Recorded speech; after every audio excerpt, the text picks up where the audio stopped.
Forum. So we will call our meeting to order. I'm going to ask Senator Williams if he'll open up with a prayer. Let us pray. Dear Heavenly Father, we thank you again for the many blessings and opportunities that you've given us all. I thank you again for our men and women in blue and our men and women in harm's way in the armed forces. Please bless them and protect them.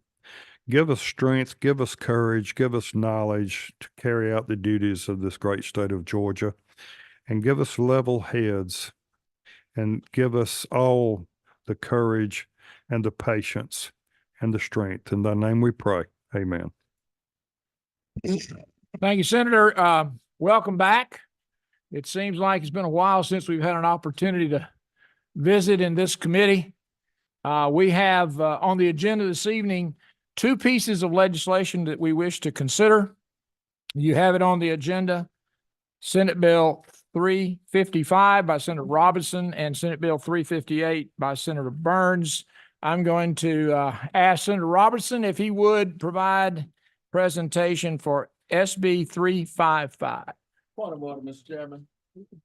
Yes, sir. Our chair recognizes the senator from Savannah. We have no notebooks on this. Well, let's get that cleared. Let's get that taken care of. I think you start now. We'll hold until you get a full set of information, Senator. Thank you for that.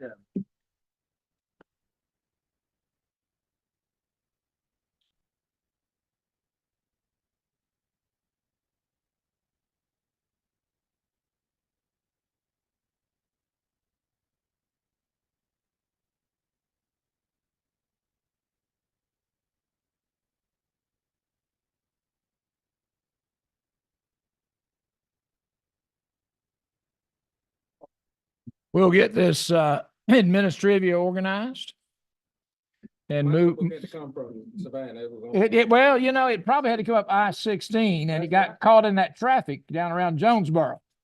Isn't that what happens to you, Senator? It happens to me all the time. Well, I'm glad the notebook finally arrived from Savannah. If you would, as you look at the agenda, you will see that SB 355. Tyrone, I didn't get one yet. Is it Tyrone? Yes, it's Tyrone. Oh, thank you. All right, now we got Tyrone covered, Savannah covered, Augusta covered. We've even got Catala covered. That's good. Senator Robertson, if you would please share the input from SB 355, your mic number, sir. Chairman, there you go. Thank you, Mr. Chairman, and thank you for allowing me to present from my seat. I'm looking at Senate Bill 355, LC 560021. Mr. Chairman and committee members, I don't think any of us will deny the amount of confusion that the state of Georgia and the citizens that live here have suffered since the elections of 2016.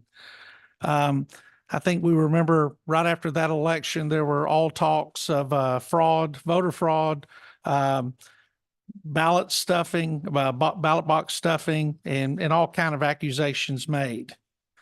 These accusations at that time, we were told that our Secretary of State at the time had manipulated the elections, and our citizens were in an uproar, and there was a polarization amongst citizens that we had not seen in my lifetime when it come to elections. And then 4 years later, in 2020, we saw it again, even greater. Our constituents' confidence in our elections were absolutely cratered. The state's response to these citizens has been weak at best.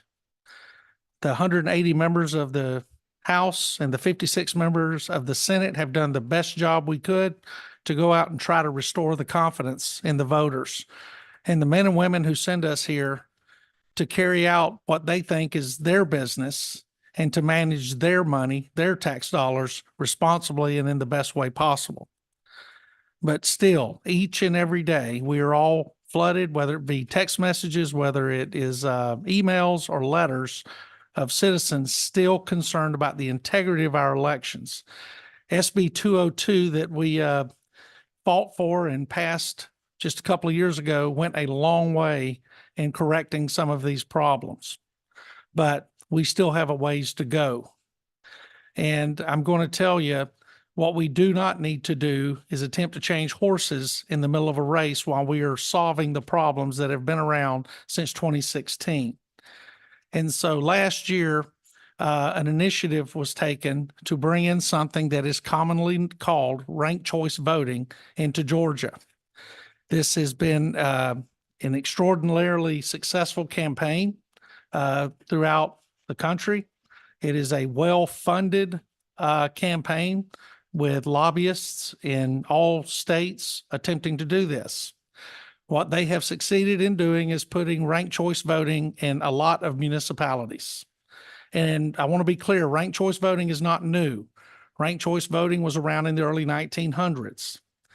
And because of issues related to ranked choice voting, it went away.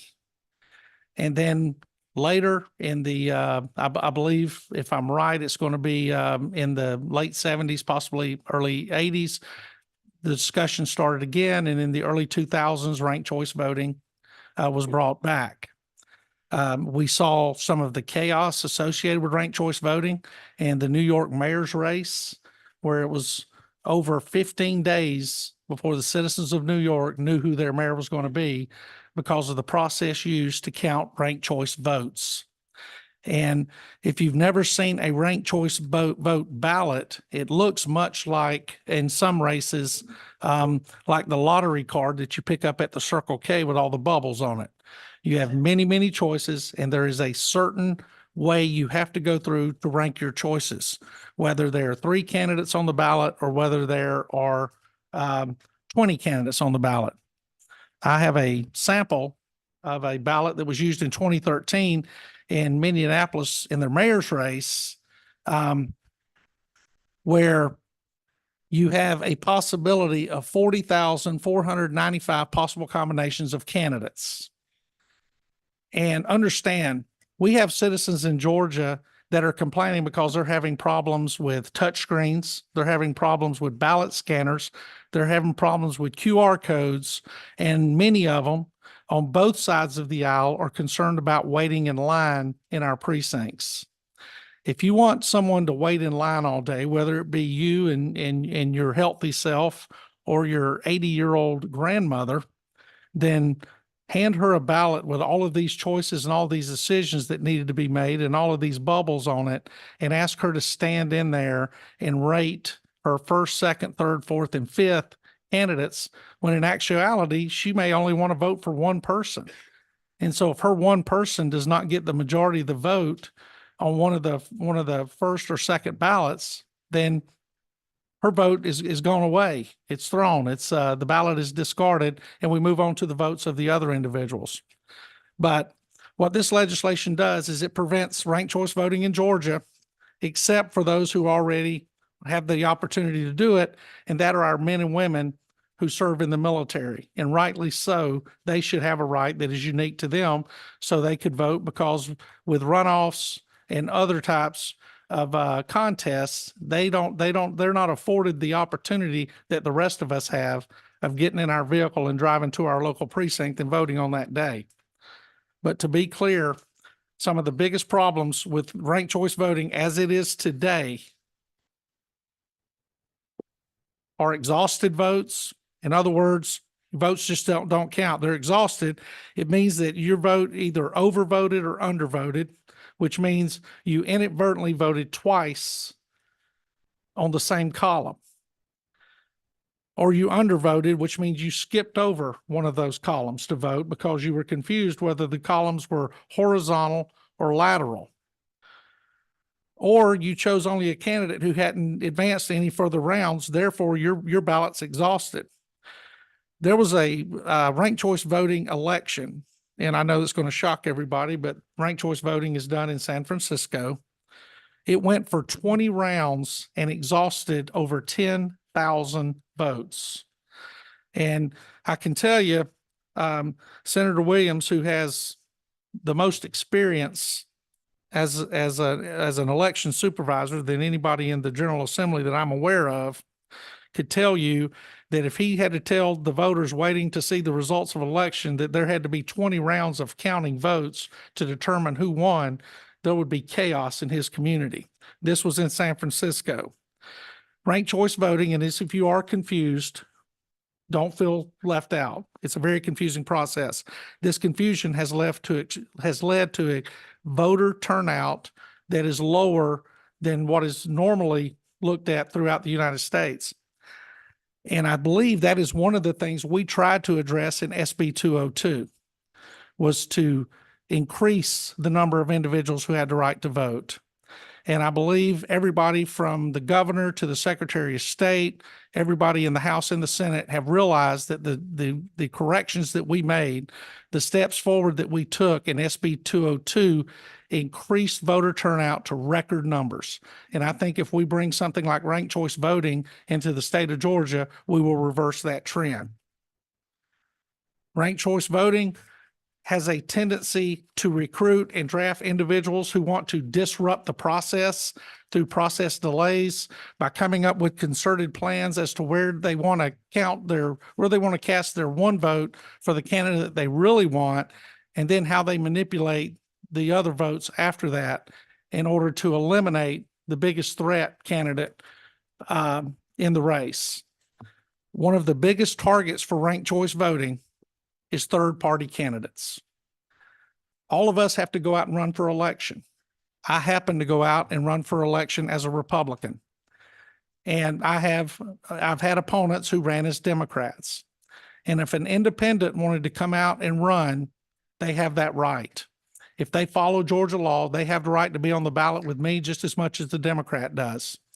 And it is my job as a candidate to go out and try to get every vote I can, not just from my Republican friends, but from my Democratic friends, my independent friends. I do not need a game system set up to eliminate an independent who may be just as qualified to serve in the Georgia State Senate as I am. And ranked choice voting sets that up. I look forward to the testimony from the experts today. And I think once you hear the testimony, you will realize that ranked choice voting, while being very novel and being very unique, would be chaos to elections in the state of Georgia. And with that, Mr. Chair, I'll yield to any questions from the committee. Questions from the committee for the author? You must have, I started to say, I thought you'd done a great job because there were no, I can guess where it's coming it may, from the gentleman from Savannah. Chair recognizes the gentleman from Savannah. Thank you, Mr. Chairman. To my colleague, the senator from the 29th, I think I pretty much got that district down pat. Is it not true that the ranked choice voting will eliminate the extremism we get from the dedicated primaries? No, sir. Actually, it increases it. It increases the extremism, as the last issue I was discussing, where it gives certain groups on both sides opportunities to come in and manipulate, especially those elections with multiple candidates. As far as there are certain issues, if you review a lot of what the proponents of ranked choice voting say, they're trying to look at making our elections less polarizing, less unfriendly. Well, I think you and I know that if you want to find Republicans and Democrats that treat each other with the utmost respect, it's the men and women inside this building. And we tend to do that. And a vast majority of the polarization that happens here in the state of Georgia is what we read about in the news and on television, because the vast majority of the citizens out there are too busy to try to polarize it. While I agree there is polarization in certain pockets, ranked choice voting does nothing to eliminate the polarizing, and my contention is it does more to aggravate it. To my good friend from the second best city in the state of Georgia. Mr. Chairman, one follow-up question. Yes, sir. Senator, you are aware that Savannah is the first city in Georgia and therefore the best city because we are the first city. Yes, sir. You always want to be the second one so you can correct the mistakes that the first one made. Thank you for that clarification. I appreciate it. Other questions for the author? Seeing none, we will go to first to some invited testimony from individuals from with interest in this issue, and then we'll take public input. Chair would like to recognize via Zoom Madeline Melissa. Is that right? That's right, Mr. Can Chair. we get? Thank you, Ms. Melissa. Let's see if we can't get you on the screen. If you would, just thank you. Identify yourself again and tell us where you're from. I think it's Maine. It sure is. Thank you, Chairman Burns and Vice Chairman Williams and honorable members of the committee. My name is Madeline. I am a visiting fellow at the Opportunity Solutions Project. We are a nonprofit, nonpartisan organization. We work all over the country with one clear goal, which is to help more people achieve the American dream. And I'd just like to thank the committee for the opportunity to testify via Zoom today. I am due with a baby on February 8th, so unfortunately not able to be there in person, but I appreciate the opportunity to testify here via Zoom. And I would like to thank the sponsor, Senator Robinson, Lieutenant Governor Jones, and Chairman Burns for all making this bill a priority this session. And I'll say Georgia is a national leader on election integrity. And as the sponsor mentioned, since 2016, the General Assembly has heard voters' concern and taken action. The reforms that you've passed have increased election security and transparency and accountability. And as a result, as you know well, Georgia experienced record registration and turnout in the 2022 midterms. And I think that's a testament to the hard work of the lawmakers in your state. And I'll tell you, states across the country are looking to your example. And I would submit that banning ranked choice voting is the next step in protecting Georgia voters.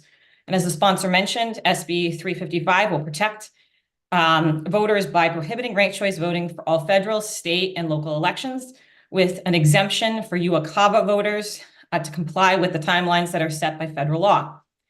So first today, I'd like to give you an idea about what's going on nationally with ranked choice voting. In 2023, there were a record 74 bills sponsored by a variety of proponents in favor of ranked choice voting. But lawmakers across the country have wisely rejected this.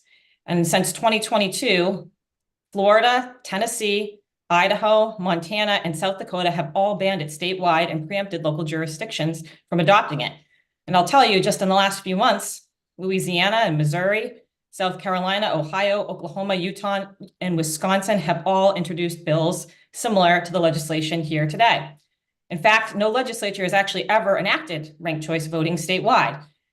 Maine and Alaska are the only two states to use the system in addition to local jurisdictions. And it was because they were passed by ballot initiatives, slim majorities. So let me tell you why I'm here before your committee today. I'm a lawyer and a policy expert, but I'm also a voter, and I live in Portland, Maine. So I've been voting in ranked choice voting elections since 2018, both at the local level and at the state level.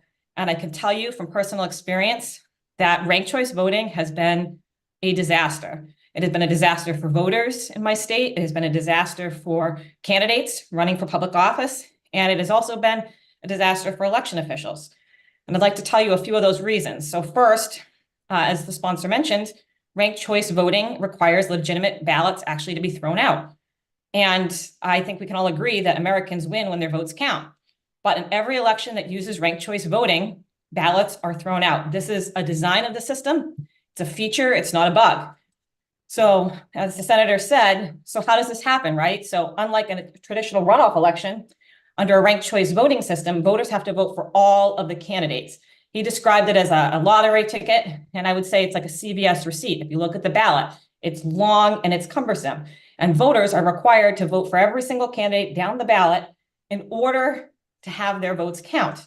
And that is in order for the system to manufacture that 50+1 majority. So if a voter decides that they only want to vote for one candidate, as they do right now in Georgia, either as their first choice or for all the choices, and that candidate's no longer in contention, the ballot is thrown out. So let me tell you how that's worked on the track record in the real world here. So in Maine, in 2018, our 2nd congressional district, it's our northern district, our rural district, there were over 8,000 ballots that were thrown out. These are people who showed up on election day, cast their ballots only to have them discarded They walked away not knowing whether or not their ballots counted. Those voters could have just stayed home. In Alaska, who has also experienced similar results in their 2022 special election, this was the one to fill the seat of the late Congressman Don Young. There were nearly 15,000 ballots thrown out. And in New York City's 2021, it was the Democratic mayoral primary. 140,000 ballots were thrown out. That was nearly 15% of the total ballots cast. I think we can all agree that that is a huge problem for voters. So the second big issue is the delayed results from ranked choice voting, which of course, as we know, causes mistrust from the voters. Ranked choice voting guarantees multiple rounds of ballot counting because of the complicated nature of the ballots and the tabulation. So if no candidate receives a majority, this process has to go on. And as the sponsor mentioned, sometimes 20 rounds, like in that San Francisco race. It delays results, sometimes for weeks, months. And I'll give you an example. This is in 2022 out of Alameda County, California. You may have heard about this race. It was a glitch in the ranked choice voting software at 2 months after the election was certified. So the third place winner had actually, the third place finisher had actually won that election. And then in the 2021 New York City Democratic mayoral primary that I mentioned, that was thrown into absolute chaos because a week after counting, there were 11 rounds of tabulation. They discovered an error as well. 135,000 test ballots had been counted by mistake. So it took 8 additional rounds of counting and a month to declare the winner, even though Eric Adams had actually won in the first round of that race. And here in Maine, I'll tell you, we had 8 days to decide the official winner of our 2022 congressional race up in the 2nd district because of a technical snafu. It led to 2 memory sticks, which had recorded more than 16,000 ballots. They were corrupted. So ballots are discarded, results are delayed. And I will tell you, it is an incredibly complicated voting process. And I urge you to take a look, as the senator said, that Minneapolis race, the ballots, incredibly confusing. So if you've never seen it, take a look. And I'll say also, voters are given an ultimatum, right? So that's a really important point I want you to consider for the voters in your district. Either vote for people you dislike, who might oppose your principles, or risk having your ballot tossed aside. That is the choice of ranked choice voting. So, and to those of you who hold elective office, unless you want your ballot to be tossed, you would actually have to vote for your opponent in your race under ranked choice voting. Again, consider the voters in your district, vulnerable voters like the elderly, right? That's what happens here in Maine. I'm telling you, race after race. They've been voting one way, and now all of a sudden they are forced to vote for all of those candidates all the way down the ticket in order to guarantee that their ballots will count. Another really important point I want to reiterate here before the committee is that under ranked choice voting, winners lose and losers win. That's a routine issue with ranked choice voting. So in that congressional race here in Maine that I was mentioning, the incumbent actually received the most first place votes, beating his opponent by almost 1%. He would have been the winner under a traditional election, but because of the challenger was declared the election because of ranked choice voting. And that challenger never actually received a majority of the ballots cast in the election, only a majority of the ballots that were not tossed aside. And I want to give you one more local example. Where I live in Portland, Maine, we had a race in 2021. There was a candidate who had a mere 4% of the vote after the first round of tabulation, but he won and was given a seat locally on our government because of ranked choice voting. So I urge you, just think about your most recent election or your colleagues. Does that kind of result sound fair? And I can tell you as a voter, results like these do not inspire confidence. One other point I'd like to make is just that instant runoff voting is a real misnomer. I've heard a lot of people just say this is an instant version of a general runoff. Well, it's not. Ranked choice voting is not an instant runoff vote because of all of the delays that are required under the system. And it's not a viable alternative because ballots are thrown out. It does not produce a majority. It is an instant, and it turns winners into losers. I think we can all agree that elections should be fair and prompt and inspire voter confidence, and every vote should count. Any voting that, by design, throws out ballot votes should be banned. It's un-American, undemocratic, and I urge you to protect the voters in your state by rejecting this disastrous voting system, the nightmare that we've lived here in Maine, and supporting SB 355.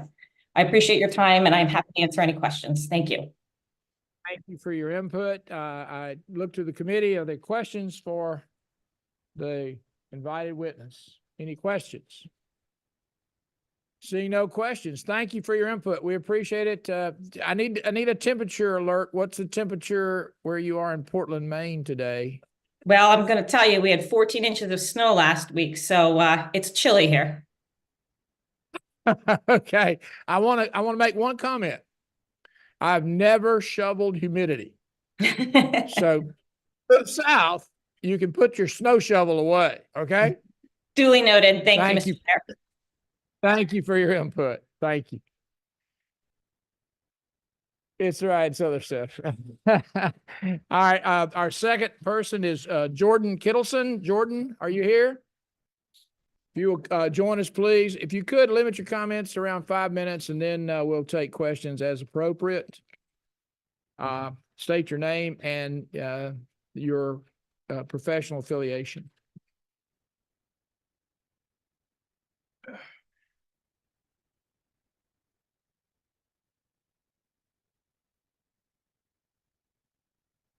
Chairman Burns and distinguished members of the committee. My name is Jordan Kittleson. I'm the policy director for the America First Policy Institute. And I came in today from the other bastion of election integrity, the beautiful state of Arizona. I appear before you today in support of Senate Bill 355 to prohibit ranked choice voting for any local, state, or federal elected office. RCV is a confusing, chaotic, disenfranchising system whereby the person with the most votes doesn't always win, which is essentially un-American to its core. The process makes the fundamental right of voting harder for both voters and election workers alike, as the voter is easily prone to make mistakes during what is an unnecessarily prolonged period of multiple voting rounds of ranking candidate preferences, after which, if not submitted correctly, the person's vote ultimately isn't counted anyway because their preferred candidate has been eliminated from contention due to ballot exhaustion. Our system is built upon the fairness and transparency of one person having their one vote counted one time, not one in which some people's votes are worth more than others. And I think every senator sitting in this committee would agree with that notion. Members of this committee also agree that election workers are already under a significant amount of pressure. Imagine a scenario in which these same people are compelled to preside over a system where instead of counting totals for two candidates for office, the election workers and their equipment rank the order of ballots for multiple candidates for an office, then redistribute and re-rank those votes multiple times after the first count until eventually one candidate reaches 50+1. Truth be told, most Democrats and Republicans I know in this state and around the country agree that this could even make a voting machine cry. What this simply translates to is more pressure, more counting errors, and a more time-consuming environment when more Georgians than ever are demanding and deserve timely and accurate election results. And to make matters worse, a recent MIT study showed that RCV in Maine increased rather than reduced outside spending on the toxic negative political advertisements that millions of Americans have come to resent. And in a recent school board election in Oakland, California, where ranked choice voting was used, a major error led to local officials even swearing in the wrong winner. It took 3.5 months before the rightful winner was sworn in. Is this the type of complexity and twisted process that we wish to subject hundreds of thousands of voters in Georgia to? In fact, in Alaska, since ballot measure 2 was passed in 2020, implementing California-style jungle primaries and ranked choice voting, Alaskans have collected just in the past several months over twice the required number of signatures needed to send to the legislature a full repeal of ranked choice voting. With full consideration of this testimony today, I urge the members of this committee to move this bill forward, and I applaud Chairman Burns, Senator Robertson, Lieutenant Governor Jones, and members of this committee for raising awareness to this issue, and yield the remainder of my time back to the chair. Thank you very much. Thank you for your input. You do have a question. Senator from the second. Now, I haven't studied ranked choice voting, and I haven't read a litany of information, but just follow me with my public school education. If myself, the senator from the second, and the senator from the 29th were on the ballot. Now, we don't agree on everything half the time, but if we're on the ballot and then we were with the good senator from Augusta and the 22nd, and we were all three on the ballot, and the senator from the 29th beat us both out because he got over 50 and won. It ain't no rescoring. He's ahead plus the 50 and 1. So there's no need for any rescoring. Is that not true? So ranked choice voting has oftentimes been termed the Common Core of elections. And so the Common Core of elections doesn't begin until one candidate does not reach 50+1. If there is a candidate that reaches 50+1 in the first round, then they are declared the winner. It's only if they don't reach 50+1 where it goes through multiple rounds of tabulation. However, that scenario is not likely because in ranked choice voting, oftentimes final five voting is utilized for the purposes of the primary election, and those top five candidates from the primary make their way into the general. So it is very difficult for a candidate to achieve 50+1 when you have several candidates running on the same ballot in the general. Just one other follow-up question, Mr. Chairman. So when we talk about the ranked choice voting, like, for example, I follow the states as you've mentioned, you came from Arizona. So, for example, in Alaska, there's a Democratic congresswoman who loves guns, fish, and has won because of ranked choice voting because she is a Democrat, but she loves guns and fish, and she's an Alaskan. So she's prevailed because for folks who love guns, fish, and Alaska, she's the candidate of their choice. So I'm just trying to understand how that diminishes a voter's capacity because it allows them the opportunity to pick somebody that likes their ideals.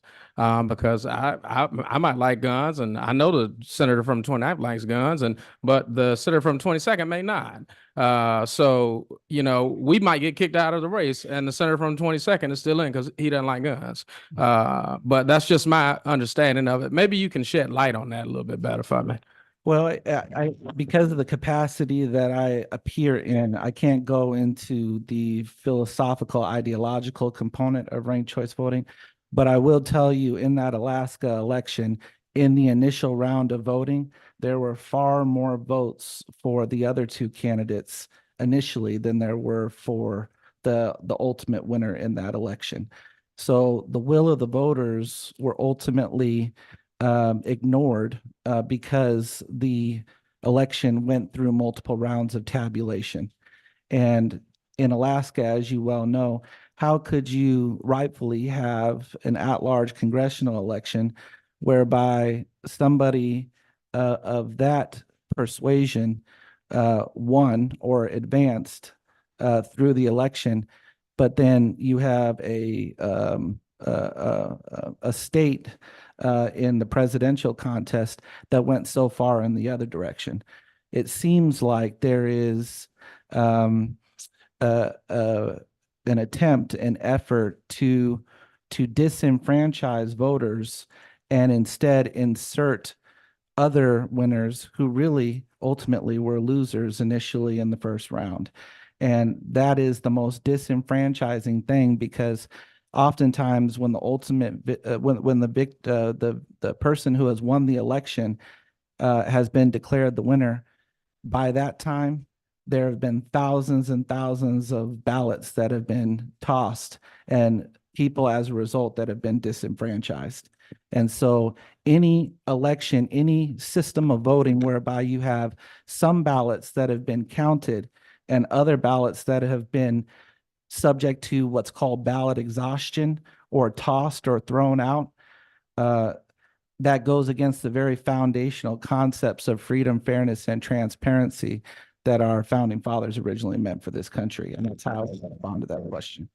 I just want to clarify that you can have a state that goes in totally different direction. The state of Kentucky has a Democratic governor, 2 Republican U.S. senators, and overwhelmingly went for former President Trump. So I don't believe that that's true at all. Thank you for your question. Other questions from the committee? Chair sees none. Thank you. Thank you. Appreciate your input. We've now, I'm sorry, we have a question? You said we like fish and go. Oh, you like fish and go? That's right. That's right, especially in Alaska. Thank you. I appreciate your input. We've heard from 2 individuals that are supportive of the bill. We're now going to hear from 3 individuals that oppose the bill.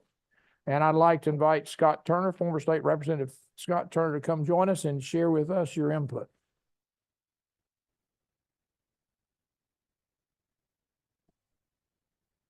Thank you, Mr. Chairman, members of the committee.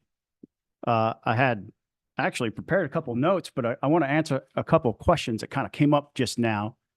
And Senator Milo's question and I hate talking about Alaska because nobody in Georgia is pitching you the Alaska model. So we can discount that altogether. But a unique thing did happen in Alaska, and over a third of Nick Begich, who was the other Republican besides Sarah Palin in that race, over a third of Sarah Palin or Nick Begich's voters voted for the Democrat in that race. That was a will of the people's election result. So to your point, there was a great deal of crossover, and that's based upon candidate quality first and foremost. And I believe elections are won not by systems, but by candidate quality first and foremost. But, in 2013, I was elected in a special election. There were 5 of us in that first round. I think one of them dropped out, got disqualified. So there was 4 of us heading into election day on January 5th, 2013. And I was 122 votes shy of winning without runoff in a 4-way race. And I had this whole big agenda in my head, and I had to sit and wait for a month while I went and run a special election runoff. And that runoff happened on February 5th, 2013. And the vote total for total turnout was 1,500 votes, which was about what I got in the first round when there were 4 people in the vote. And I wanted to talk about ethics reform, and I wanted to talk about civil asset forfeiture reform, and I wanted to talk about liberty and justice for all. And the very first conversation I ever had with Speaker David Ralston, he asked me, "What do you want to work on?" I said, "I want to get rid of runoffs." And he said, "You might find some allies in this building." It took me a while. State Representative Wes Cantrell came along later and convinced me that ranked choice voting was the solution to our runoff problem. And runoffs are a problem in Georgia. I live here, by the way. I'm not an outside group. I represented 21st House District for 8 years honorably.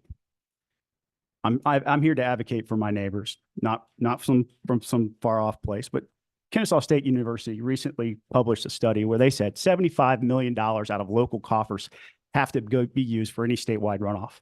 $75 million.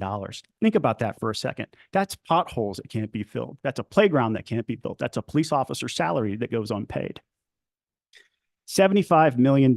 That's a problem. The second problem is these folks who are talking about on the screen and they come up here and they talk about trash ballots or ballots that are thrown out.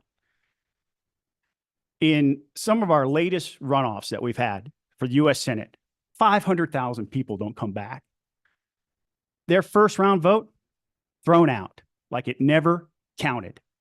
Their voice is silenced by our current runoff system. It's not right. It's been as high as many as 750,000 people haven't come back to vote in the second round.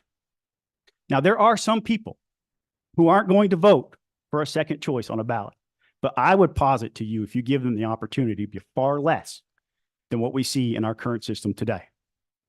The second thing is, or the third thing that this Kennesaw State talked about was the actual political climate of runoffs and how much more negative through the holidays we have to be bombarded with negative advertisements. And you can get that. I've sent it to all of you last year and years previous. It's not a new study. It's been out for a couple of years now. SB 202 introduced RCV to Georgia meaning that if you voted for SB 202, you actually voted to bring ranked choice voting to Georgia for the first time. It's the only way it's ever been used in Georgia for military and overseas voters. It allowed, for a very specific reason, it allowed us to go from a 2-month runoff where we were certifying our final winners in January to a 1-month runoff where we are certifying now at the end of November, early December. SB 355 carves out an exception for these folks. So you're not actually banning anything. And it's important to know that UOCAVA is the only thing that we use ranked choice voting for. So you are actually passing a piece of legislation that doesn't ban anything new. And in fact, creates an exception that preserves ranked choice voting for Georgia. So you're not actually doing the thing that you're set out to do in banning ranked choice voting. And here's the thing, if it's so bad, if ranked choice voting is so bad, why are you subjecting our men and women in uniform to something that is confusing and would disenfranchise them? It doesn't make sense. Your work on SB 202 and allowing for ranked choice voting met a very specific need. You saw value in it. You would never ban it because it's working for this specific instance. We have no stories of a soldier or Marine or airman being confused by their ranked choice ballot. At least not that I know of. I mean, maybe they're out there. If ranked choice voting, I want to talk about a little bit about timing too. City of Boulder, Colorado just ran a ranked choice ballot. They have multiple rounds. You know, I've heard some folks come up here and tell you it takes forever for the results to be tallied. City of Boulder, Colorado had multiple rounds. They ran their instant runoffs within a couple of days. They declared a winner within a few days, had certified results by the end of the week of the election. Compare that to how we do it today. At a minimum, we don't know who our winner is for a month. And we have to pay for it, $75 million. And we have 500,000 people who are silenced by that process. You know, there's a study by Tad Kauser. He's a political science professor. He says, for every one piece of misinformation, you have to overcome that with 4 pieces of refutation. And unfortunately, that's where we find ourselves in the RCV debate today. We recently had a panel discussion. I invited you all, and I would hope that you'll have an opportunity to watch the video where we debunked many of the myths about ranked choice voting. The panel featured at least one of the folks you'll hear from today, who has actually run ranked choice voting elections. And we collected emails from legislators, from you guys, that sent us the stuff that you are hearing from people who are opposed to ranked choice voting. And what we found is the opposition really fits into 2 categories. The first category is demonstrably false. It's just untrue. Second category is technically true, but runoffs are worse.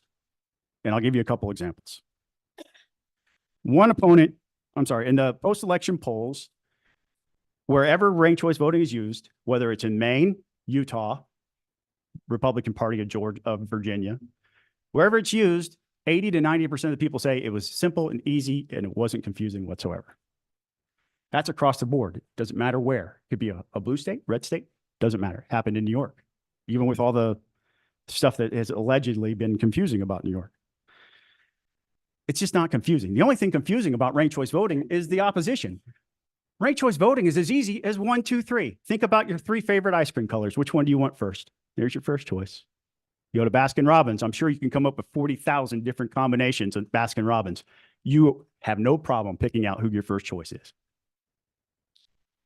The second thing is I've heard opposition to ranked choice voting talk about one specific race out in Burlington, Vermont.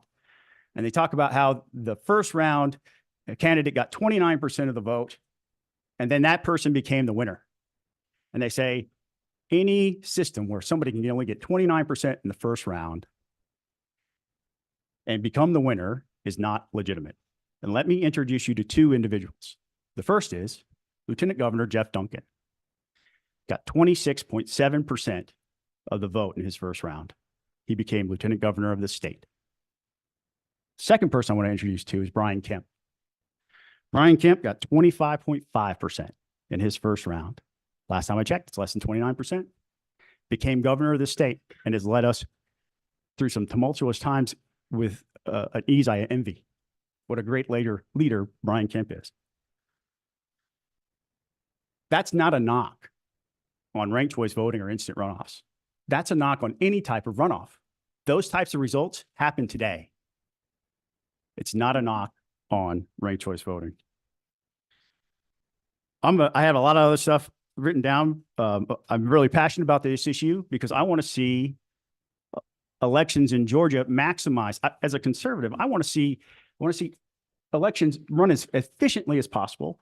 I want to see people's voices have maximum opportunity to be heard. And I want to see elections run without 2 months extra runoff.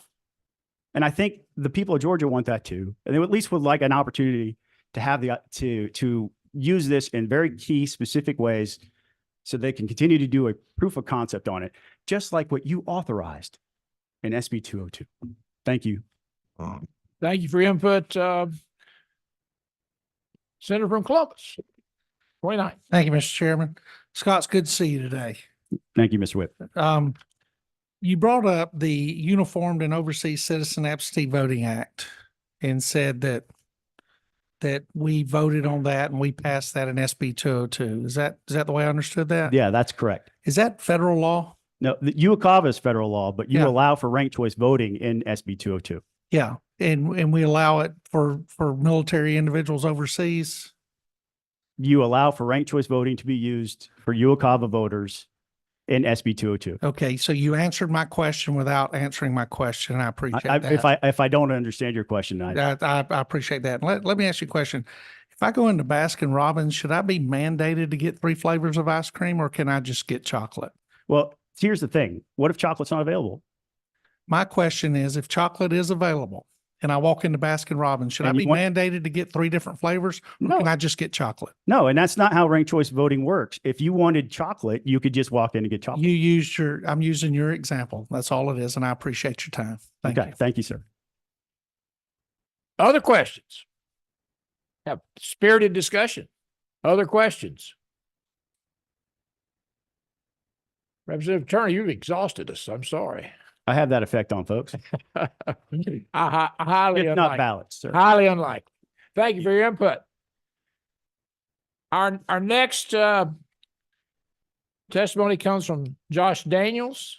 Mr. Daniels, if you would please introduce yourself and share with the committee your input. Thank you. Thank you for your time. Thank you, Mr. Chair, members of the committee. My name is Josh Daniels. I am a former election official. I feel a little bit like a combat veteran because I counted votes in the 2020 election. It was an eventful year. But in that election, I was serving as the county clerk and county auditor in the second largest county in the state of Utah, Utah County. It's a creative name. About 700,000 folks that live in that county. And our county was the first county to implement ranked choice voting for municipalities in our state. And I was privileged to administer those types of elections for our municipalities in our area. But, you know, I'm not new to ranked choice voting. Our Republican Party in Utah has actually been using ranked choice voting for over 20 years in some of our party meetings, our caucuses, and our party conventions. It really speeds the meeting up when you've got 4 or 5 candidates running for one spot. Instead of having multiple rounds of voting and keeping all of the party leadership in the same room for hours and hours, we've begun allowing a ranked ballot that we would submit, and we've been doing that for a couple of decades now. And so when we implemented ranked choice voting in our county, we didn't experience any of these problems that people are talking about. I've heard, you know, things are disastrous. That's not what I've heard. I've met the Secretary of State from the state of Maine, and they said that it was easy and that they didn't have a lot of problems. I've met other election officials around the country and have not heard sort of any of these actual sort of war stories, if you will. I mean, I could share war stories because I served in Fallujah, Iraq with the Marines. And about 16 years ago, I was watching that, you know, war of 5 Republican candidates in the New Hampshire primary about this time, 16 years ago. And I was sitting in the chow hall in Fallujah, Iraq. And sometimes at that same chow hall, I'd sit at the same table as this Navy lawyer named Ron DeSantis. Little did I know he was going to get in that war up on that television 16 years later. But I remember thinking back then, boy, 5 candidates for president and you only get to pick one. And this kind of underscores the reason why folks want to use ranked choice voting. In our cities, the cities wanted to use it because they had to have a runoff as well. They would have to have an election in August and then an election in November. And in August, they would narrow the number of candidates running for council and mayor down to a certain number that would go on to the sort of general election. They're nonpartisan races, so the general election functioned as a runoff. And one of the things that they noticed was that in the summertime, people really were not keen on voting for people for city council in the middle of the summer. There was a lot less people interested in that election, a lot less turnout. And so some cities wanted to use ranked choice voting to say, well, let's just vote on all the candidates in November when people are familiar with election time, and we'll devote a little more attention to the candidates. And we don't have to pay all the money to have this preliminary election, if you will, in the summertime. And so we used these ranked ballots so that folks could just vote in November and not worry about this splitting or spoiling effect that necessitates the runoff that you all are very familiar with in some of your notable U.S. Senate races. So as we implemented ranked choice voting, we were very concerned about whether it would be easy for voters or not. And we did some sampling, we did some education, we did some polling. We went to an assisted living center and had residents there use the ballot. We didn't give them any explanation. We just gave them the ranked ballots and saw if they could figure it out or not, and saw what kinds of concerns came up. Here to report to you that there weren't any concerns. It was pretty intuitive for them to rank and bubble, you know, first, second, third choice.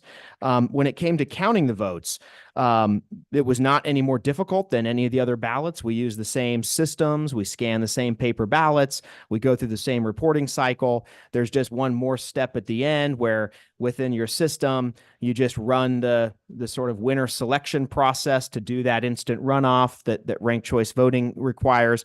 And we were able to report ranked choice election results at the same time we reported plurality election results from other cities and other elections. And so we didn't experience any of these disastrous or difficult hurdles that have been discussed. And then we were able to audit the election the same way we do all of our other elections. We even did some post-election surveys to see about voter satisfaction.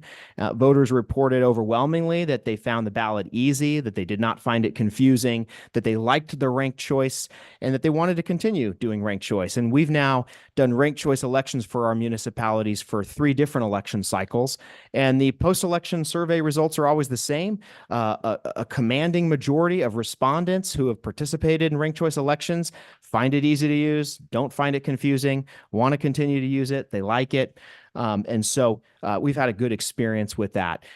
This certainly has become more of a political issue recently. I think the main example is why it's political, because what you probably didn't hear was that 2nd congressional district in Maine, what had happened in Maine was that was a blue district. It went for Bill Clinton. It went for Obama. It is a solid blue district.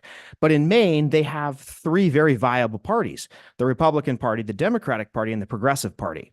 And what had happened was a very popular statewide Republican official who wasn't particularly extreme.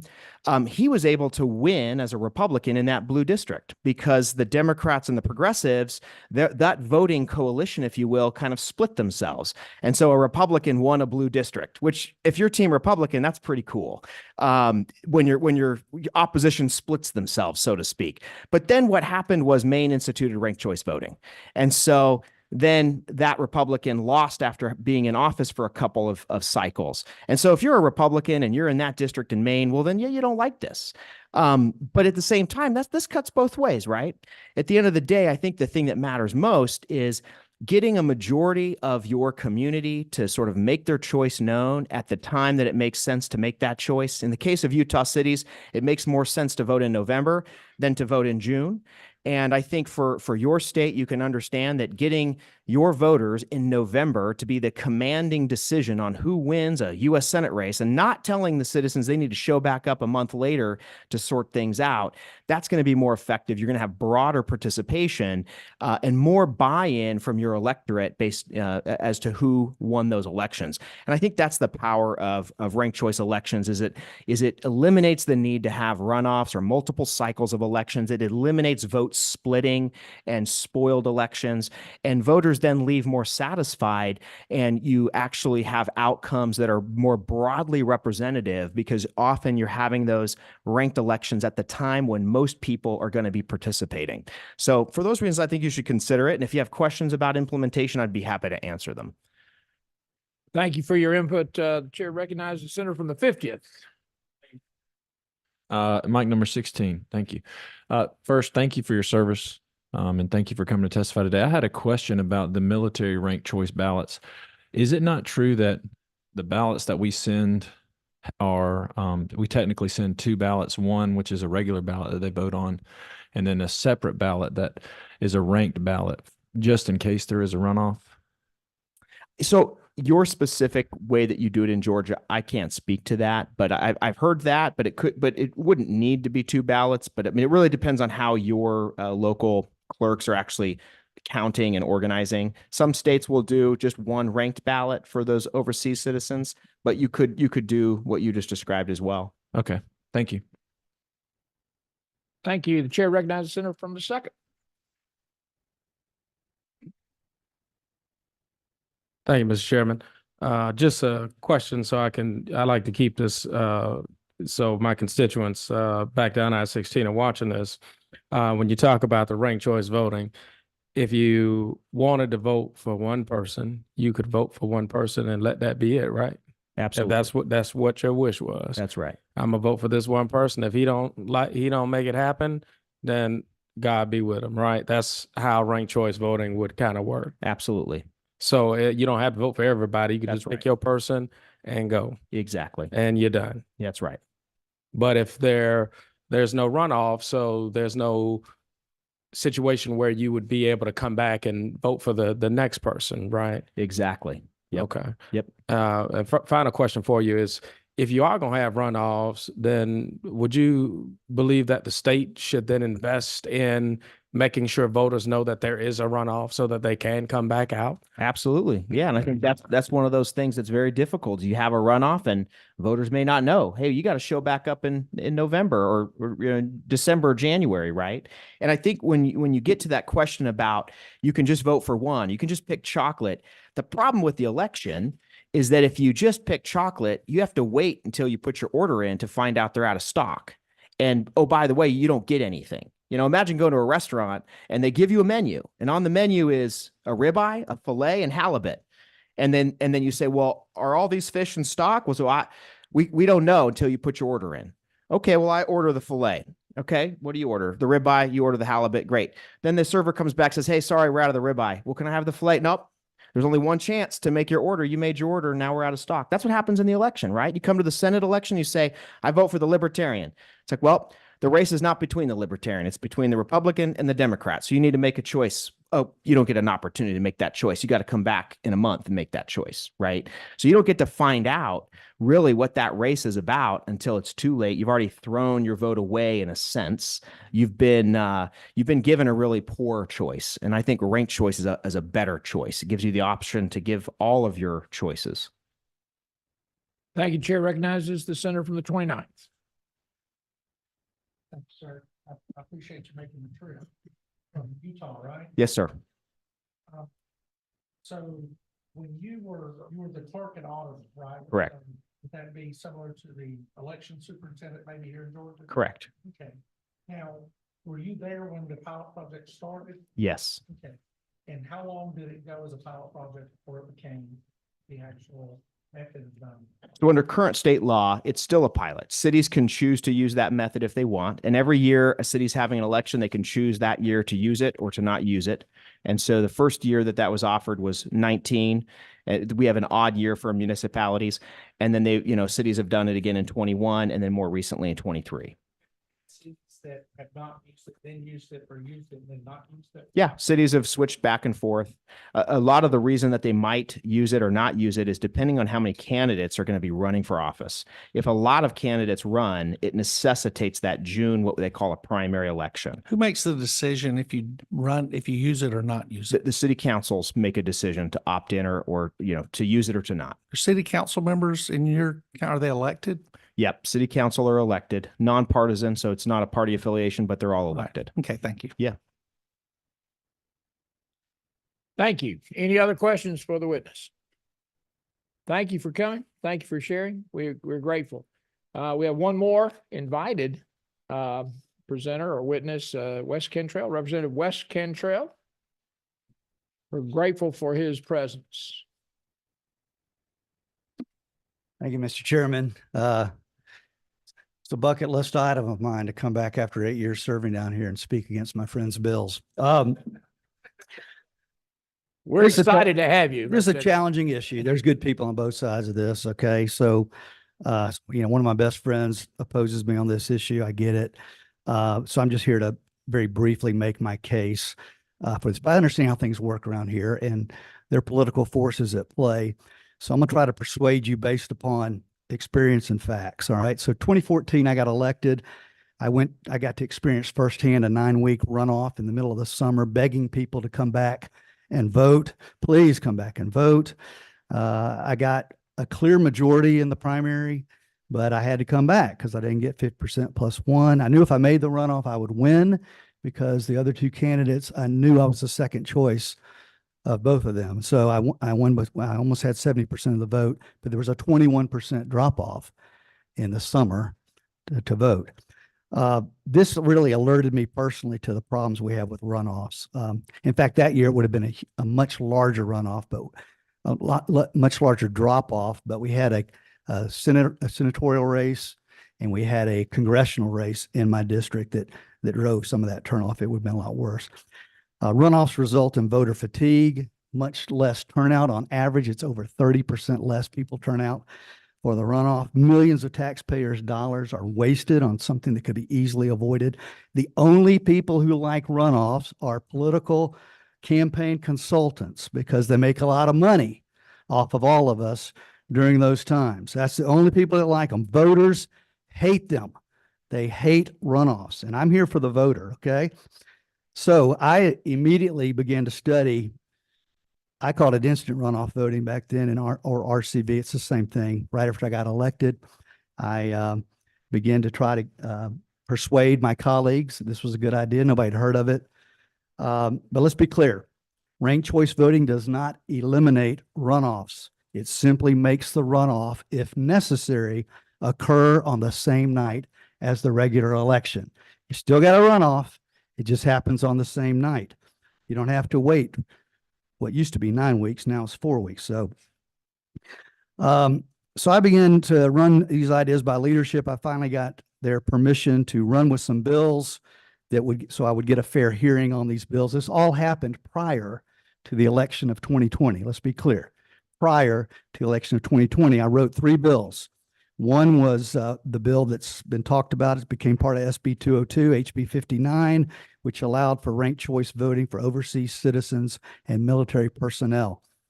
HB 284, which allowed municipalities or counties, if they so chose in their area, local control. If they wanted to use RCV, they could do so. And HB 285, which would allow for ranked choice voting in presidential general elections only, since we don't have a runoff for our presidential election. Let's just pretend for a moment we had RCV in that 2020 fun election we had. The winner of our presidential election got 49.5% of the vote. The loser got 49.3% of the vote. 65,000 people voted for a third-party candidate. The research shows that had those people had the opportunity to vote for their second choice, the election would have been different. We'd had a different outcome. The Senate race that year, one candidate received 49.7% of the vote, higher than the presidential person who won all 100% of our electoral votes. And yet he was subjected to a runoff in which he lost because there was a lot of reasons. We'll leave it at that. But 10% less people showed up for the runoff. RCV is not a partisan issue. It doesn't benefit Democrats or Republicans. It benefits taxpayers and voters. That's who it benefits. So I told you, you know this already, it came up earlier. My bill got rolled into SB 202, which I assume most of the Rs at this table, all the Rs at this table today voted for. It resulted in moving to a 4-week runoff instead of the ridiculous 9-week one that we had endured for years. An instant runoff would help us avoid all of these negative things. If you had more than 2 candidates, you don't have to vote. I keep hearing, there's a lot of, I've forgotten what it's like being down here with a lot of the spin and the misinformation. Okay. But you don't have to vote for every candidate on the ballot.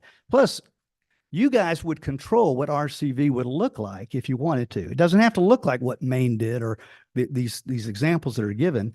Everybody, you figure out, you make it, you write the rules for how you want it to work. It doesn't have to be blanket. It could be just for general elections. It could be just for a presidential election where we don't have a runoff in Georgia. And routinely, we give 100% of our electoral votes to someone who didn't even get 50% of the vote.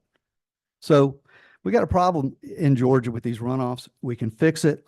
Instant runoff voting, RCV, results in a true majority. Runoffs give you a false majority because you have less people that come out, a whole lot less in a lot of cases. It allows voters to vote their conscience instead of being forced to choose between the lesser of 2 evils. You can vote for your first choice and then know that your second choice will count if your first choice doesn't make it to the runoff. Okay. Now let's be clear. We're facing a time where we're about to get to a general election where there's a lot of voters in America that don't like either choice. And I would submit to you that if none of the above was on the ballot, he would have a really good chance at winning this fall if it goes like it looks like we're going. We need to have more choices for voters so they can vote their conscience and not feel like they have to vote for a person because that's really the only 2 viable candidates. Money, runoffs are expensive. We talked about the negative campaigning. One of the things I did in my election, the 2 people I was running against, they were just killing each other. I didn't say a word about any of my opponents. I just ran on what I was for. And guess what? I won because they were too busy fighting. And I knew because they were fighting, if I went to a runoff, all those people were coming my way for either voting. It's exactly, I got 40% of the runoff. They both got about 30 and I got the other 30. So I got 70 in the general and then 70 in the runoff. Access, more candidates will run for office if we have ranked choice voting. And a third-party candidate can actually know how much support they really had based upon the first ballot. You know, a third-party candidate in Georgia never knows because people are, what do I do? Do I throw my vote away, quote unquote, by voting for the Libertarian or the Green Party or whatever? Or do I vote for one of the candidates I think might actually win? So RCV eliminates that problem for the voter. So that's what I got, Mr. Chairman. Happy to answer any questions you might have. Thank you. Thank you for your input. We appreciate it. Again, my good friend from Savannah. Now, I just want to make it clear, Mr. Chairman, I know everybody's thinking I'm asking all the questions, but there are only 2 Democrats, 3 in total on the committee. So I get to ask a lot of questions. All right. We're so we know glad that. to have your input, All right. Senator. You've asked a lot of questions. If my memory serves right, it didn't matter how many D's or R's were in the room. That- But go ahead. I'm not. Well, that's you the know, way I remember it. So Representative Cantrell, this would probably be the second issue we actually would agree on, right? The first was daylight savings time. That's right. It's very controversial. And the second would be ranked choice voting. Now, let me be clear. This would have affected the outcome of the 2 U.S. senators that are in my party. I'm going to be the first to admit that. It definitely would affect the outcome. But I was in a runoff, 5-person runoff. I won by 20 votes in my House race, 5 people in a race. And I did have people vote for me and leave. But if there was an opportunity to kind of look at how we do the ballots and how ranked choice voting works, what would be your assumption as to the benefit to the voter versus the state? Because what I'm trying to understand is I've heard from two conservative folks and I believe two other folks that are conservative, and there's a split on the issue. And where my folks are, I'm agnostic about ranked choice voting or the 50 and 1. And if you don't get 50 and 1, then you get pulled into a runoff. And so how do you find the happy medium in that? What would be the ideal compromise? I know that's a bad word. I didn't cuss, but I'm Baptist. But what would be the compromise to make this a reality? So one, it's easier on voters. Two, it doesn't cost any money because, as you know, Representative, we don't appropriate any money to administer elections in the state of Georgia. So this falls back to local taxpayers. So what would be the fiscally conservative answer to that? Well, I'm not sure I'm completely following your question, but I would say that, number one, we say down here, we believe in local control.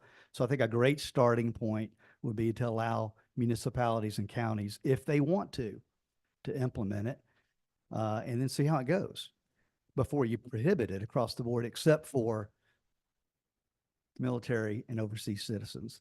I also think that you could select the elections, not make it blanket, but if you wanted to try it in a general election only where typically there's 3 candidates, because that 3-candidate model works the best with RCV. It does. It's simple. It's right to the point.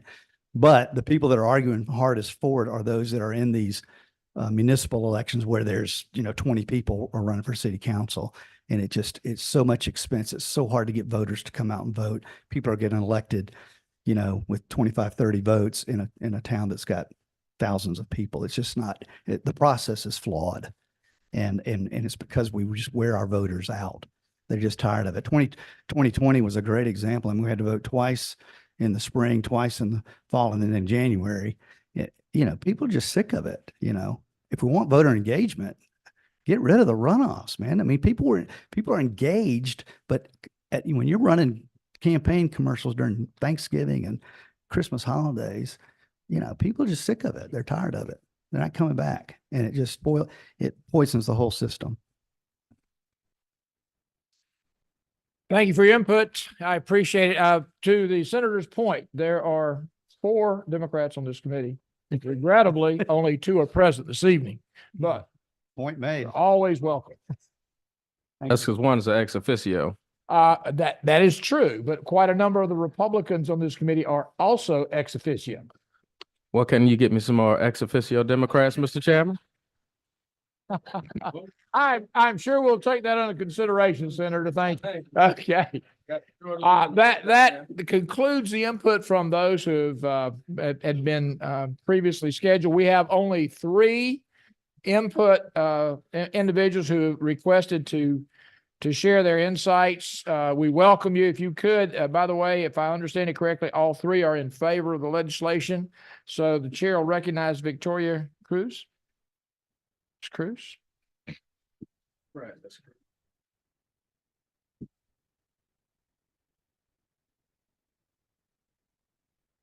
We could limit your input to 3 minutes if we could as we move forward in the evening. We are now approaching 6:15. Yes. Is this, It is indeed. all right. I hope you can all hear me. Yeah, my name is Victoria Cruz and I'm from Athens, Georgia. So I drove a little bit to get here, but it's not as far as Arizona or Utah. I am in favor of the bill because I believe ranked choice voting should be banned for all of the reasons that Senator Robertson brought up. I have been looking into ranked choice voting for quite a while. And I just have not seen a case where it turned out without controversy. There's an amount of opacity to the process, opacity in the voting. You don't know whether your vote was filled out correctly, especially in the case of absentee ballots. Ranked choice voting in an absentee ballot, if you make a mistake at the polls, you can redo it. They'll tell you that you made a mistake, or did you realize you should, vote for all these? But if you do it as an absentee, your ballot comes in and the way you filled it out is not known until it's opened and run through. And if it is rejected for some reason, like you overvoted, or you undervoted, like you didn't like any of them, so you put, you put them all last in the last few and left a few first spots open, then your vote would be totally thrown out at that point. So the absentee ballot and absentee balloting is very popular. It's very popular in both parties for a lot of reasons. So I really think that the legislature should, the committee should take that into account. And I also want to bring to your attention something I emailed all of you. It is the ALEC, American Legislative Exchange Council's policy. It's model policy that was passed this summer. A lot of input from a lot of election integrity organizations passed this, and it's called the Safeguard American Votes and Elections Act. And not only does it recommend that ranked choice voting be banned, but also anything that even that is masquerading. There's also instant runoff. I think that wording should be in the bill. There is also star voting and approval voting. And I'm pretty sure that certain elite mathematicians are working on new ways of getting a new form of voting that they can manipulate. And that is the biggest problem as well, when I look at ranked choice voting, is that the electorate can be manipulated. Thank you. Nowadays, we have text messaging. Thank you for your input. Listen, if you would, please, you have some additional information you'd like to submit as written testimony. Is that correct? I would like to submit a copy of the SAVE Act for everyone Yeah, present. please share that with Ms. Jackson, and we'll share it with the committee. Thank you for your input, Ms. Cruz. Victor Tripp, Mr. Tripp, we're glad you're here. Thank you for your perseverance. Thank you, Mr. Chairman, Senators. I'm Victor Tripp of DeKalb County, and I'm here in favor of the bill.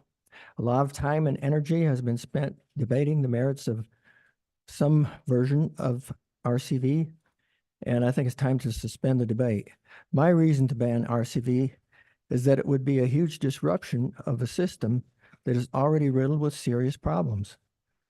I would be glad to return to the RCV debate when we have a system that inspires confidence to start with. As it is, we have a system that fewer and fewer Georgia citizens trust because more and more problems are being discovered. In this state, we have paper ballots that must be preserved for 2 years so that elections can be audited. CISA of the Department of Homeland Security says it's critical to, quote, conduct rigorous post-election tabulation audits of the physical ballots and paper records, unquote. A rigorous audit must be an independent audit.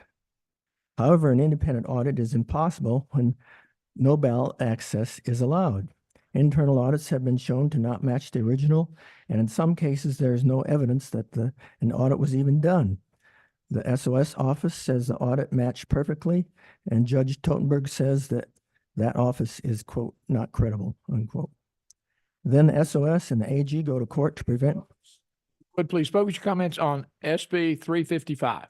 Okay, well, I will sum it up then by saying this mess has to be cleaned up before we even think about something as complex and controversial as RCV.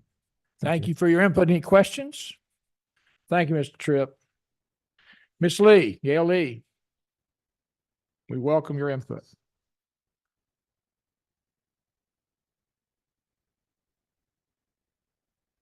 Thank you. I agree with, I'm Gail Lee and I live in DeKalb County.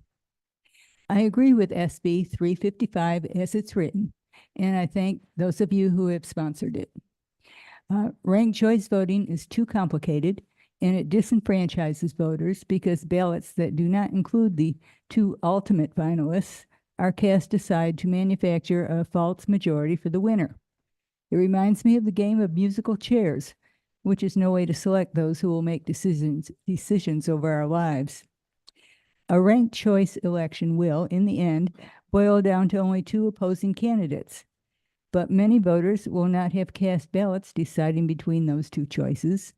the voter ends up with no say in the contest between the final two.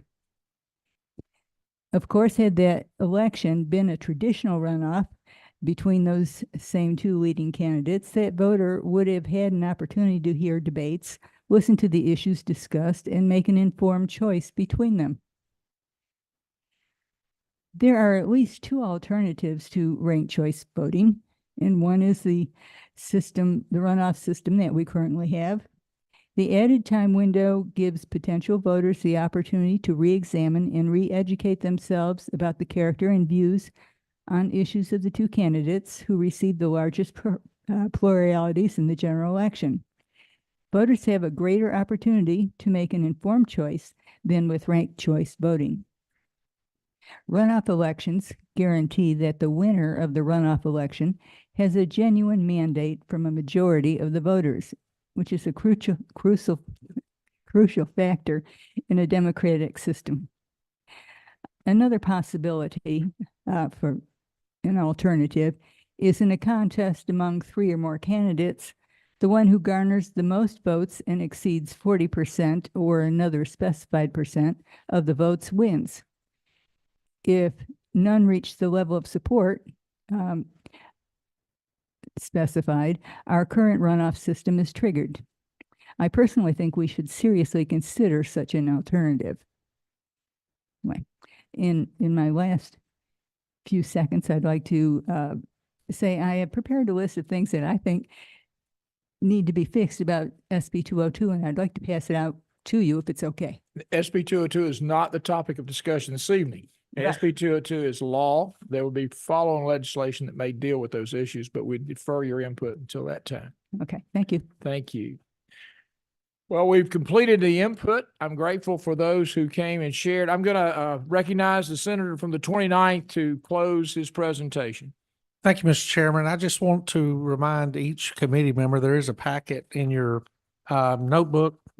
If you would look, there are letters of support for this legislation from the Opportunity Solutions Project, Voter Reference Foundation, Restoration of America, Save Our States, American Constitutional Right Union Action Fund, Illinois Conservative Union, Tea Party Patriots Action, Center for Election Confidence, Capital Research Center, Election Transparency Initiative, AMAC Action, Heartland Impact, Honest Elections Project, Honest Elections Project Action, Ranked Choice Education Association, Tea Party Patriots Action, Virginia Institute, Election Integrity Network, America First Policy Institute, Georgia, America First Works, and America First Policy Institute. And our good friend Austin Smith, who is an Arizona State representative who's dealt with this in the past, and he proudly represents District 29 in Arizona. And so please feel free to research this, and I thank the committee for considering this legislation to do pass. Thank you, Mr. Whip. What is the will of the committee? So moved. I have a motion from the senator from the 16th. Thank you very much. To do pass. Do I have a second? I have a second from Senator from the 50th. Thank you very much. All those in favor of the motion to do pass SB 355 indicate with the uplifted hand. All those opposed? That's quite unusual. Is that a question there, Senator? I did have a, Well, they say I've got to clarify the vote first. I think I saw it both ways. I'm not sure. well, that's why I was trying to, I didn't want to yell point of order, but, you went from, calling the question to skipping over the discussion. You know what? Point of order is indeed in order, sir. Do you have a question before, for the author? I do. All right. Would the majority party whip, the senator from the 29th, agree on a compromise to lowering the threshold to 45%? That question. That's not a part of, or germane to this bill, Senator. It's not germane to this bill. That question has been asked to me earlier, and I'll be happy to have a conversation, but 50+1 is where I stand on that. Thank you. All right, I believe I saw a vote. Is that correct? Yeah. I did. So, and I believe I saw a unanimous vote in support of do pass on 355. Is that correct? I'm a no. We will revise that. There was one no vote, and I believe it would be about 9 yeas. 1, 2, 3, 4, 5, 6, 7, 8. 8 yay. 8 yay, 1 no. Thank you very much. The bill is recommended to pass. I'm going to ask Vice Chairman Williams if he will assume the chair so that I can provide you with a much shorter discussion of SB 358. Make a motion to order dinner. We're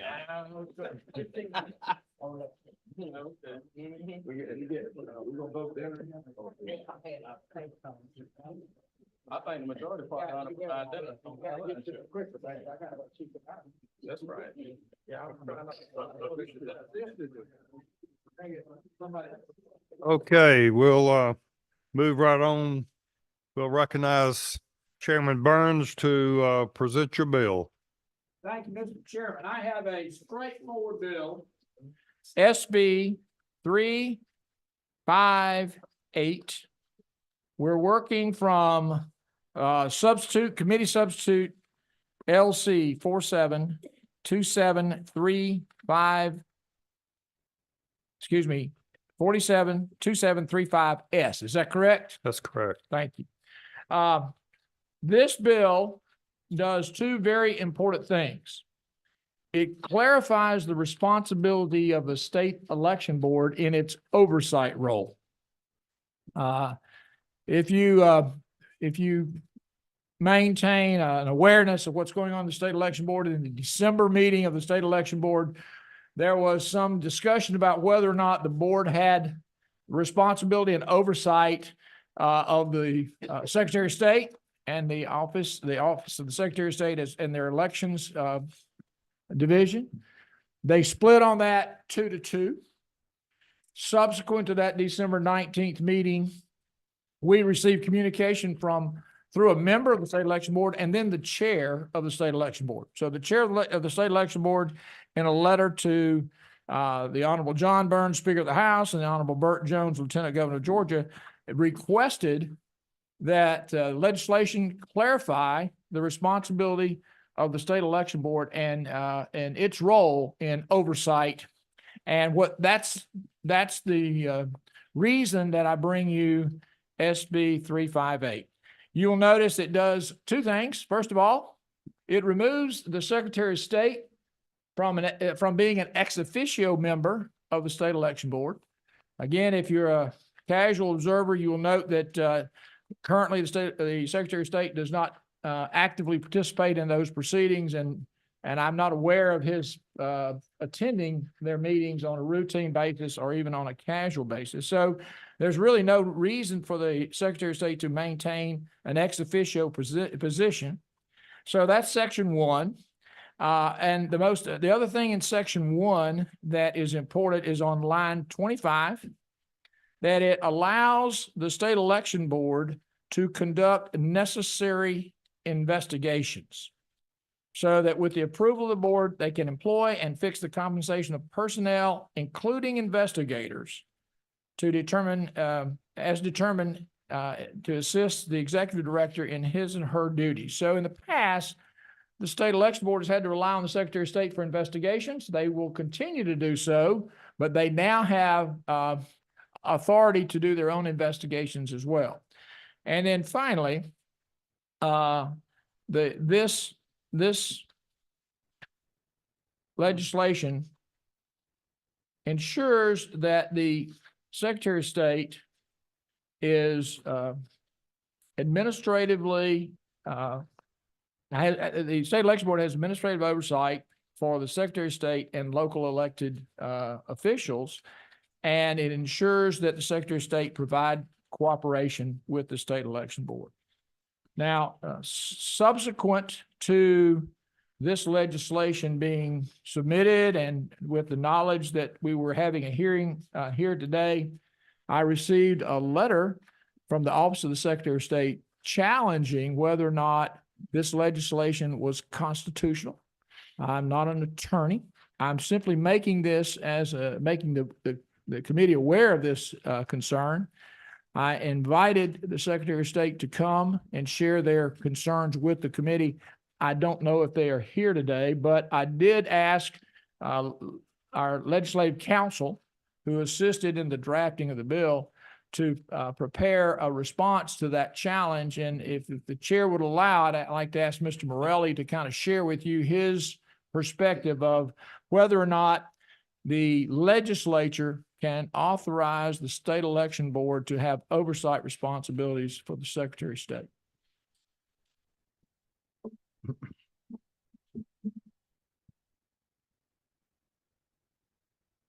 Okay, Mr. Morelli, thank you. As Chairman Burns stated, he did provide me with a copy of the letter provided to him by the Secretary of State's office, where they raised potential constitutional objections to Senate Bill 358. And the basis of the arguments raised in this letter is referencing back to an opinion that the Attorney General's office issued back in 2005, when a similar issue came up as to whether or not the state election board could investigate the Secretary of State or the Secretary of State's office.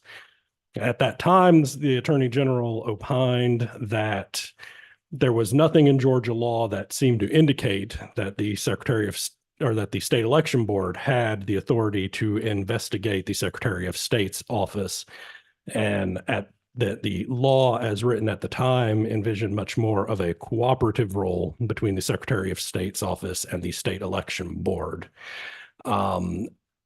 What I will note is that the laws governing the state election board and the Secretary of State have changed a couple of times since 2005. One of the key points that the Attorney General made in his 2005 opinion was that it did not make sense for the state election board, which was at that time chaired by the Secretary of State, to investigate the Secretary of State himself. As the committee is aware, the Secretary of State is no longer the chair of the state election board, so that rationale in the opinion probably is not as of much concern anymore. The next position that the Attorney General seemed to focus on was that there was no clear authorization in the state law for the election board to investigate the Secretary of State's office. And that matter would be addressed by the proposed legislation of Senate Bill 358. Finally, the Attorney General did point out that there are some unanswered questions as to the ability of the state election board to have oversight over the Secretary of State, since the Secretary of State's office is an office established by the Constitution, and the Constitution provides certain duties to the Secretary of State's office. At this point, I will concur with the Attorney General that it is still probably an open question under Georgia constitutional law. There is no clear interpretation of the separation of powers doctrine as it relates here, but there is nothing in Senate Bill 358, which I'm aware of, that directly contravenes any of the interpretations of the separation of powers clause that the Supreme Court has handed down over the past 200 some odd years. The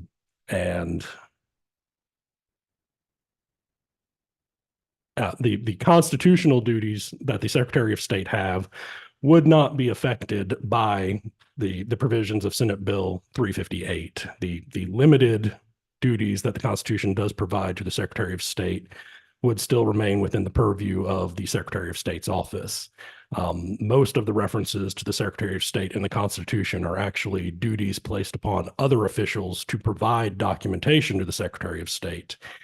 And then there is also a duty for the Secretary of State to coordinate with the Attorney General and Legislative Council to prepare summaries of proposed constitutional amendments.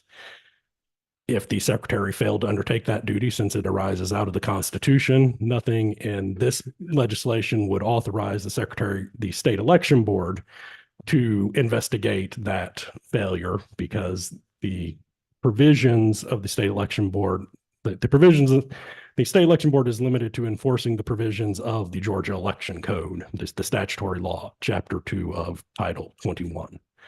So any constitutional duties the Secretary of State may have in elections would not be subject to investigation, but my review of the Constitution, as well as the provisions listed by the Attorney General in the 2005 opinion, list only a handful of roles that the Secretary of State plays in elections that are constitutional, not statutory. Thank you, Mr. Morelli. I believe we got some questions. I don't know if they're for you or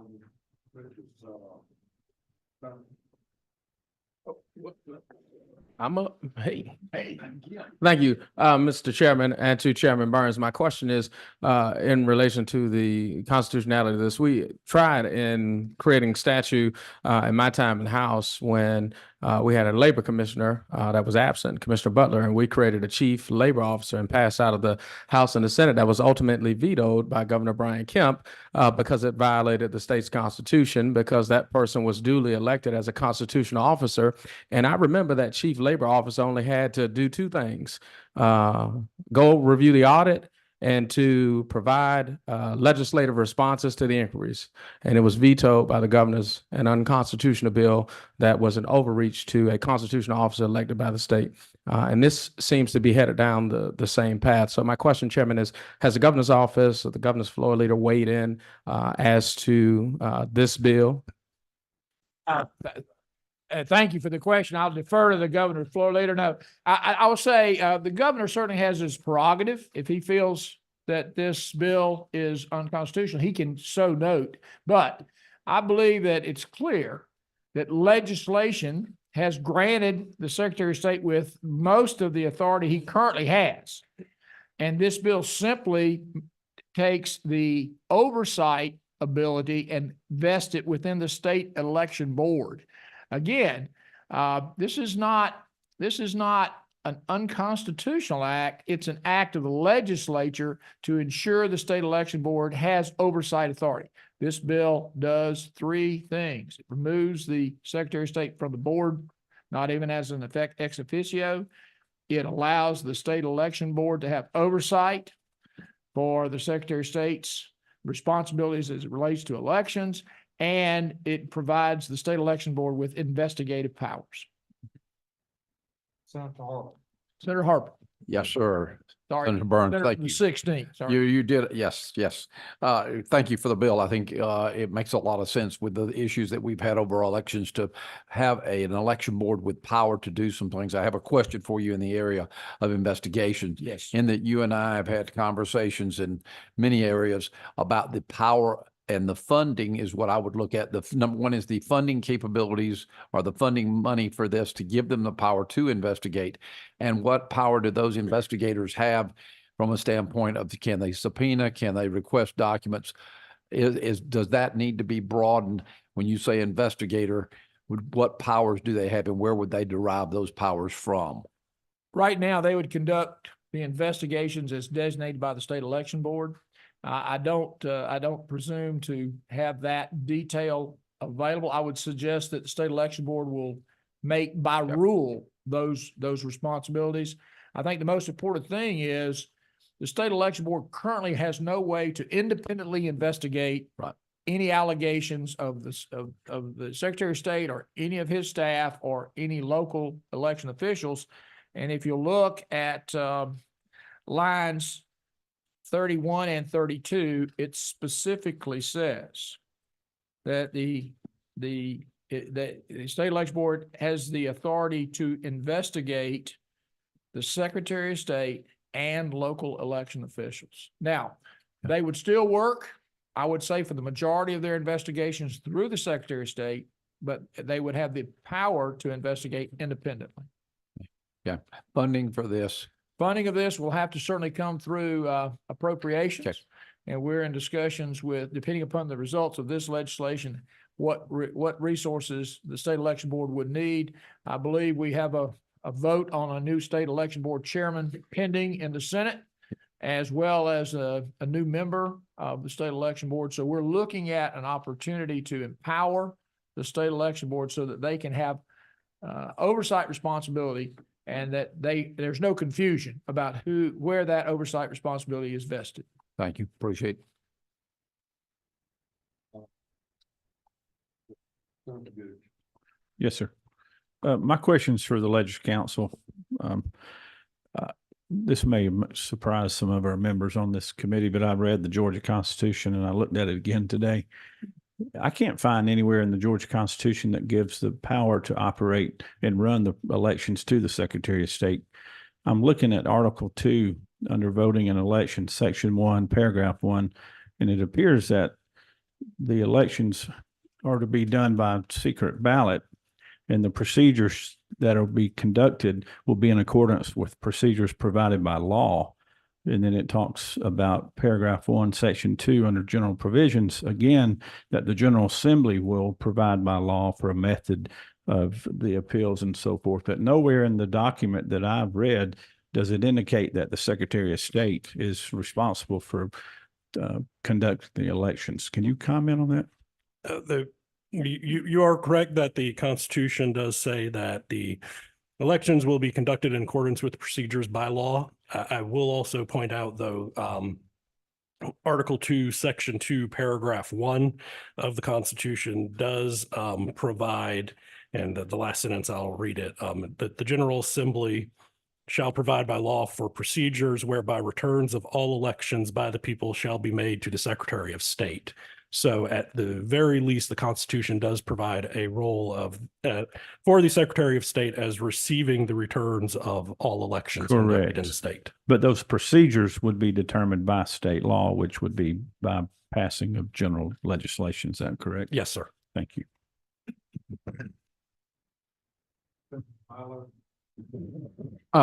Just follow up, Mr. Chairman. Thank you, Mr. Chairman. I just have a question as relates to the Secretary of State having investigative power. Many of you may recall now Governor Brian Kemp was Secretary of State that investigated those 12 folks in Quitman County and then related those charges to a criminal prosecution in which those charges have now been dropped. Under what authority was then Secretary of State Brian Kemp operating under to have that investigative power? I'm not privy to that that particular case, and I wouldn't presume to speak for the Secretary of State at that time, Mr. Kemp, or the current governor. I would say that currently the Secretary of State has an investigations division, and that they do routinely pursue allegations of voter irregularities. I would suggest that the Secretary of State in his office has no oversight, and that's what this bill is about. This bill is not necessarily targeted at direct voter allegations or voter irregularity allegations. It's targeted at the ability of the State Election Board to provide reasonable oversight over the elections responsibilities that the Secretary of State has been legislatively provided. Well, that's why I was trying to understand, Mr. Chairman, and maybe my public school education not let me fathom it. So if the counties are only supposed to supply to the Secretary of State the information, and if there's any malfeasance, then he has a division in his office that would do the investigations. So who would the investigators of the State Election Board be investigating if?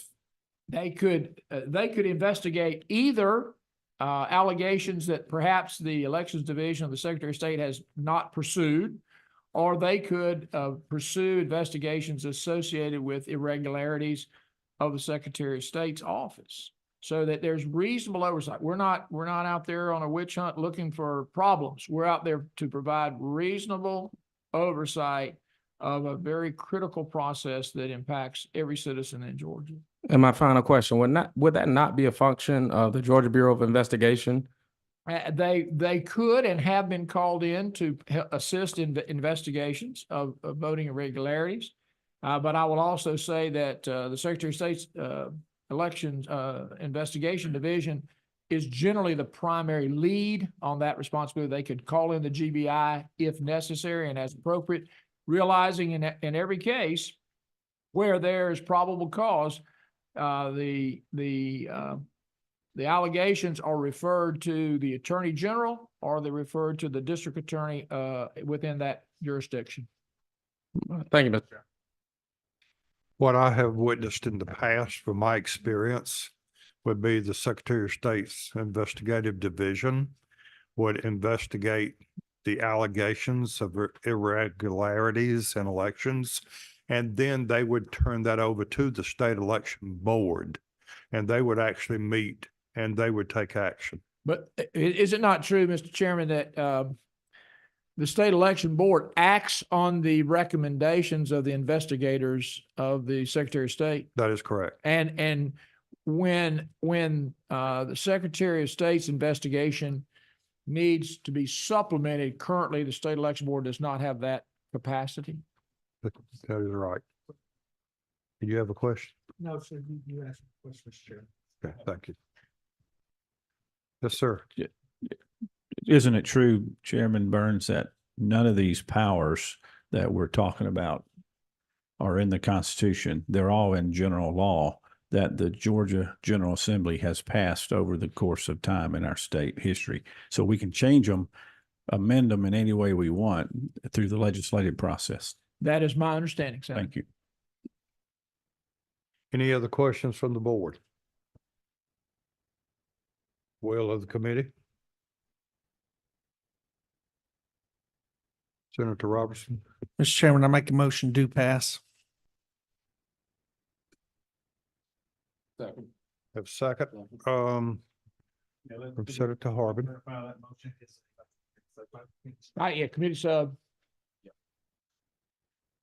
Yes, sir. Mr. Chairman, motion do pass by committee sub.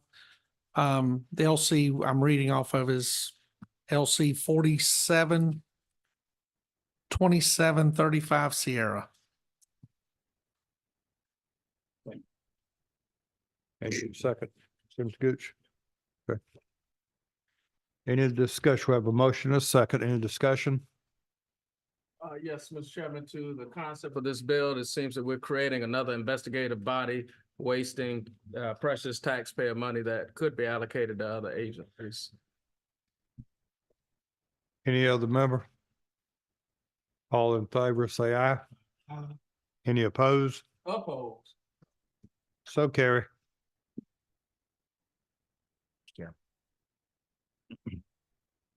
That concludes our meeting. You want to adjourn it? Our meeting will be adjourned.